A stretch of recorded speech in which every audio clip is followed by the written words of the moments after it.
আসসালামু আলাইকুম। আমি আব্দুর রহিম রুবেল। আজকে আমরা পদার্থবিজ্ঞান প্রথম পত্রের দ্বিতীয় অধ্যায়টা নিয়ে আলোচনা করব। প্রথমে আমরা রাশি সম্পর্কে জানব। রাশি বলতে কি বোঝায়? মনে করো কোনো কারণে আজকে তুমি অনেক বেশি পরিমাণে খুশি। কতটুকু খুশি সেটা কি তুমি মাপতে পারবা? বা ধরো কোনো কারণে আজকে তুমি অনেক বেশি পরিমাণে কষ্ট পেয়েছো। কতটুকু কষ্ট পেয়েছো সেটা কি মাপা যাবে? তাহলে এই পৃথিবীর মধ্যে এমন অনেক কিছুই আছে যেগুলোকে চাইলে পরিমাপ করা যায় না, হিসাব করা যায় না। আর এই পৃথিবীর মধ্যে যেসব জিনিসগুলোকে পরিমাপ করা যায় তাদেরকে রাশি বলে। যেমন আমি তোমাকে যদি বলি এই মার্কারটির দৈর্ঘ্য বের করো বা মার্কারটির ভর বের করো, তুমি কিন্তু চাইলে এই মার্কারটির দৈর্ঘ্য এবং ভর বের করতে পারবা। তাহলে দৈর্ঘ্য ভর এগুলো হচ্ছে রাশি, অর্থাৎ যাদেরকে পরিমাপ করা যায় তাদেরকে রাশি বলে। এখন রাশিটাকে আমরা দুই ভাগে ভাগ করতে পারি। একটা হচ্ছে স্কেলার, অপরটি হচ্ছে ভেক্টর।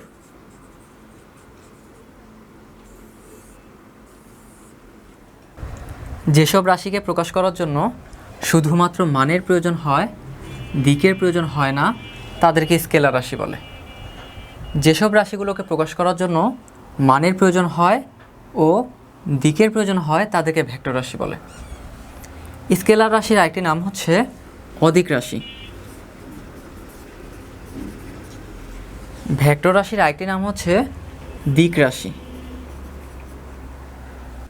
এখন আমরা স্কেলার এবং ভেক্টর রাশির কিছু উদাহরণ সম্পর্কে জানব।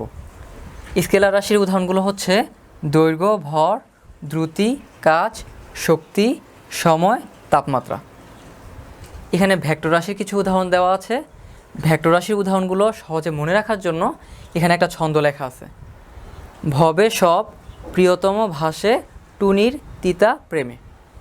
এখানে ভতে ভরবেগ, বতে বেগ, শতে স্মরণ, বতে বল, পতে প্রাবল্য, ওতে ওজন, ততে ত্বরণ, মতে মন্দন, ভতে ভ্রামক, টতে টর্ক, ততে তীব্রতা, আর প্রেমেতে হচ্ছে মহাকর্ষীয় প্রাবল্য। তাহলে এগুলো হচ্ছে স্কেলার রাশির কিছু উদাহরণ, আর এগুলো হচ্ছে ভেক্টর রাশির কিছু উদাহরণ। অর্থাৎ এই রাশিগুলোর মান আছে কিন্তু দিক নেই, আর এই রাশিগুলোর মান এবং দিক দুইটাই আছে। এখন আমরা ভেক্টর রাশির বৈশিষ্ট্যগুলো সম্পর্কে জানব। ভেক্টর রাশির প্রথম বৈশিষ্ট্যটা হচ্ছে ভেক্টর রাশিগুলোর মান ও দিক আছে। দ্বিতীয় বৈশিষ্ট্যের মধ্যে বলা হয়েছে একই জাতীয় ভেক্টরগুলোকে যোগ করা যায়, ভিন্ন জাতীয় ভেক্টরগুলোকে যোগ করা যায় না। অর্থাৎ যেসব ভেক্টরগুলোকে আমি যোগ করতে চাচ্ছি তাদের সবাইকে একই জাতীয় হতে হবে। যেমন আমার কাছে কিছু বেগের মান আছে, আমি বেগের মানগুলোর সাথে বেগের মানগুলোকে যোগ করতে পারবো। আমার কাছে কিছু ত্বরণের মান আছে, আমি ত্বরণের মানগুলোর সাথে ত্বরণের মানগুলোকে যোগ করতে পারবো।